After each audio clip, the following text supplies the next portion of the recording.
It was a moment that seemed, at first, like just another day in the world's financial capitals. News tickers scrolled across screens, traders sipped their morning coffee, and the world's attention was scattered across 1,000 other headlines. But behind closed doors, in the heart of New York's financial district, a decision was about to be made. One that would ripple outwards, changing the course of millions of lives and shaping the world we live in today. This is the story of 2008, the year the global economy teetered on the edge of collapse. And a single choice set off a chain reaction that no one could fully control. To understand the gravity of that decision, we need to rewind the clock. The early 2000s were a time of optimism and excess. Housing prices soared, credit was easy, and Wall Street's brightest minds engineered ever more complex financial products. Mortgage-backed securities, collateralized debt obligations, and credit default swaps became the language of the day. Banks, emboldened by years of rising profits and lax regulation, took on more risk than ever before. The American dream of homeownership seemed within reach for everyone, and the world watched as the U.S. economy powered ahead. But beneath the surface, cracks were forming. The housing boom was built on shaky foundations, subprime loans, adjustable rate mortgages, and the dangerous belief that prices could only go up. When the bubble finally burst, it set off a cascade of defaults, foreclosures, and panic.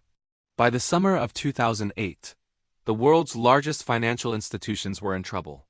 Bear Stearns had already collapsed, rescued at the last minute by a government-brokered deal. Fannie Mae and Freddie Mac, the giants of the mortgage market, were teetering on the brink. And then came Lehman Brothers. Lehman was no ordinary bank. With a history stretching back over 150 years, it was a pillar of Wall Street, a symbol of American finance. But by September 2008, Lehman was drowning in toxic assets, unable to find a buyer, and running out of time. Over one tense weekend, government officials, bankers, and regulators huddled in emergency meetings, searching for a solution. The stakes were enormous. If Lehman failed, it could trigger a domino effect, bringing down other banks and freezing the global flow of credit. And then, in the early hours of September 15th, the decision was made: the U.S. government would not bail out Lehman Brothers. For the first time in the crisis, a major financial institution would be allowed to fail. The reasoning was complex.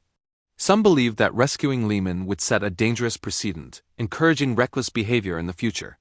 Others argued that the government simply didn't have the legal authority or political support to intervene. Whatever the rationale, the message was clear. Not every bank was too big to fail. The impact was immediate and catastrophic. When markets opened that Monday morning, panic swept across the globe. Lehman's bankruptcy sent shockwaves through the financial system, freezing credit markets and wiping out trillions of dollars in wealth. Banks stopped lending to each other, fearing that the next collapse could be just around the corner. Stock markets plunged, retirement accounts evaporated, and ordinary people watched in disbelief as the world they knew unraveled.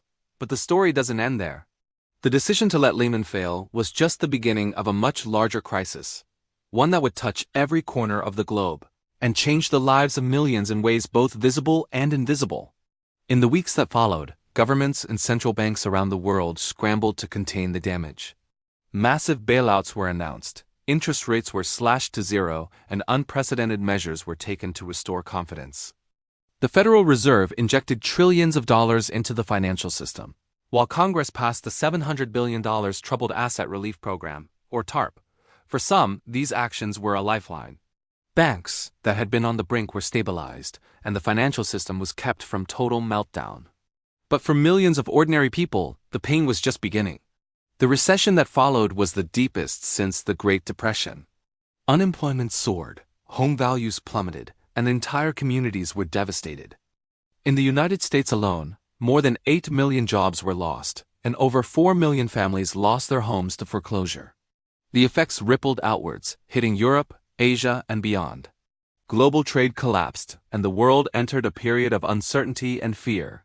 What made the decision to let Lehman fail so consequential was not just the immediate chaos it unleashed, but the way it changed the rules of the game. For decades, investors had operated under the assumption that governments would always step in to prevent the collapse of major financial institutions. But Lehman's bankruptcy shattered that illusion. Suddenly nothing was guaranteed. The old certainties were gone, replaced by a new era of doubt and caution.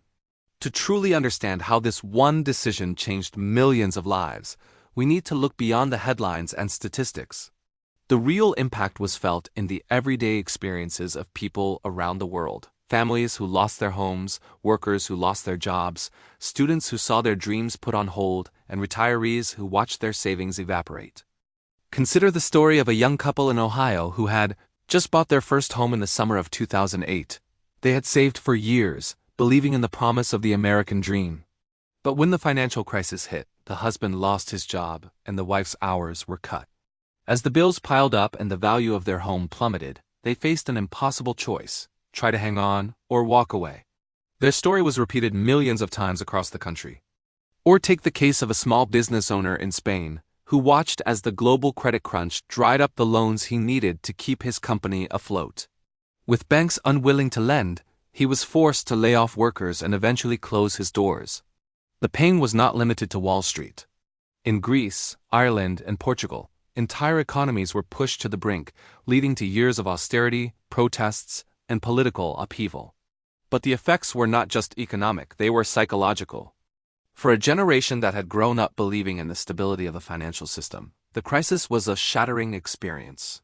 Trust in banks, governments, and even capitalism itself was deeply shaken. People began to question the fairness of a system that seemed to reward risk-takers and punish the innocent. The Occupy Wall Street movement, which erupted in 2011, was just one expression of this anger and frustration. The decision to let Lehman fail also changed the way governments approach crises. In the years that followed, policymakers became much more aggressive in their efforts to prevent another meltdown. The Federal Reserve launched unprecedented programs like quantitative easing and zero interest rates to keep the economy afloat. In Europe, the European Central Bank pledged to do whatever it takes to preserve the euro. These actions helped stabilize the global economy, but they also created new risks and challenges. One of the most profound changes was the rise of inequality. While the bailouts and stimulus programs prevented a complete collapse, they also fueled a massive increase in asset prices. Stocks and real estate soared, benefiting those who already owned them. Meanwhile, wages for many stagnated and millions of people struggled to recover. The gap between the rich and the rest grew wider, fueling resentment and division. The crisis also left a deep mark on the political landscape. In the United States, the aftermath of 2008 set the stage for a wave of populism and polarization. The Tea Party movement, the rise of anti-establishment candidates, and the eventual election of leaders promising to drain the swamp can all be traced in part to the anger that followed the financial meltdown. In Europe, the crisis led to new political parties, referendums, and intense debates over the future of the European Union.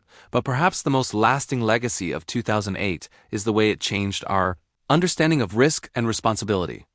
Before the crisis, there was a widespread belief that markets were self-correcting. The events of 2008 shattered that illusion.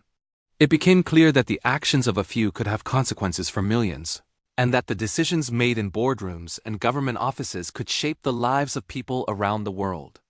The story of 2008 is not just a tale of failure and loss. It is also a story of resilience and adaptation.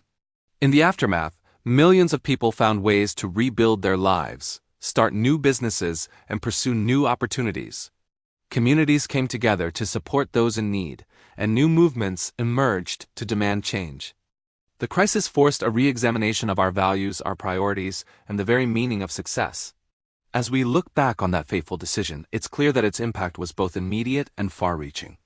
The world that emerged from the ashes of 2008 is a different place, more cautious, more skeptical, but also more aware of how interconnected our lives truly are. The lessons of the crisis are still being learned as new challenges arise and old debates resurface. So, what can we take away from the decision to let Lehman Brothers fail? First, that choices made by a handful of people can echo for generations. Second, that trust once broken is incredibly hard to rebuild. And third, that the search for stability and fairness in our global system is an ongoing struggle, one that requires vigilance, transparency, and a willingness to learn from the past. If this story has given you a new perspective on the events of 2008, don't let it fade. Share it, discuss it, and keep asking questions. Because the decisions we make today will shape the world of tomorrow, and the next crisis may be closer than we think. Thanks for watching.